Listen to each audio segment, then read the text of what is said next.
Hello students, hope you are enjoying English learning. Today we will read one of the hilarious stories of R.K. Narayanan.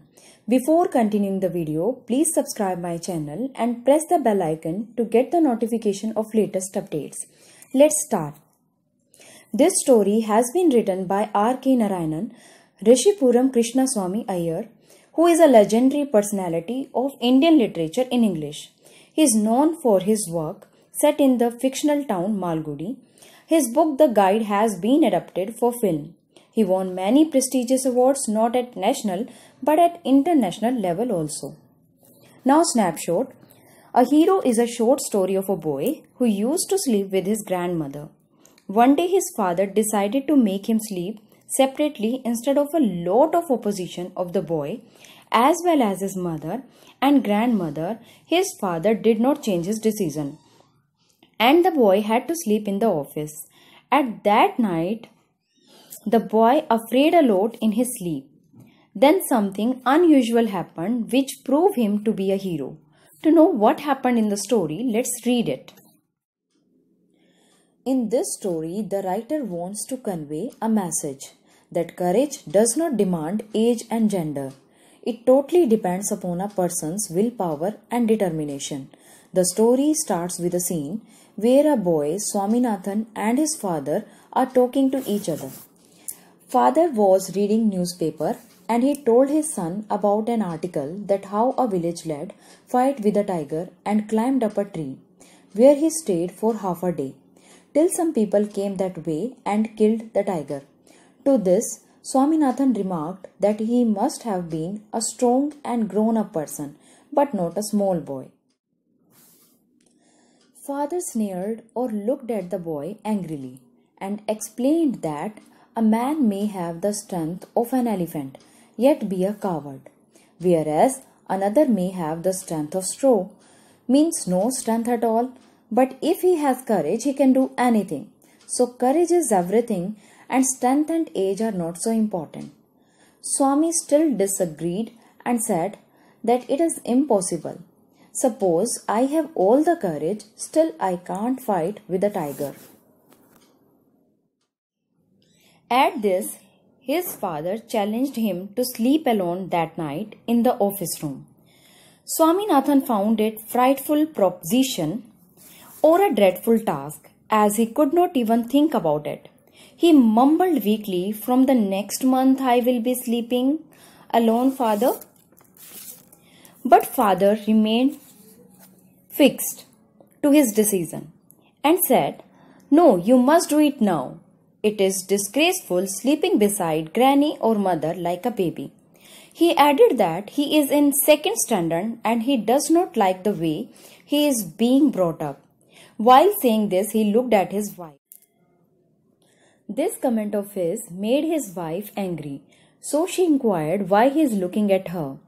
Father stood and told the child again to follow his instructions. Father looked like an apparition in semi-darkness or like a ghost to the boy, and the boy pretended as if he is in sleep. Father insisted, so the boy had no other choice but to follow his father. While the father was doing this, Swami's grandmother and mother opposed to it, but father did not listen to them. Mother offered to let him sleep in the hall. Swami also gave an excuse that his office is dusty and there are scorpions behind low books. But father told him to sleep on the bench. When Swami asked for keeping a lamp burning, his father dismissed this proposal, saying that he should cultivate the habit of not to be afraid of darkness. Swami asked to leave the door open. This time his father agreed, but warned him not to go to the grandmother's side at night, and if he did so, he would make him laughingstock of his school. Swami now felt cut of humanity. He hated the newspaper for printing the tiger story. He wished that the tiger hadn't spared the boy.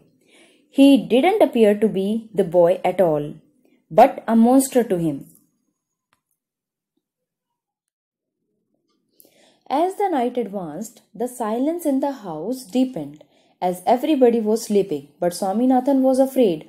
He recalled all the stories of devils and ghosts he had heard in his life. He was faint with fear. A lay of street light cast shadows on the wall. As there was quietness everywhere, Swaminathan could notice the ticking of the clock, the rustle of the trees, and even the humming of insects.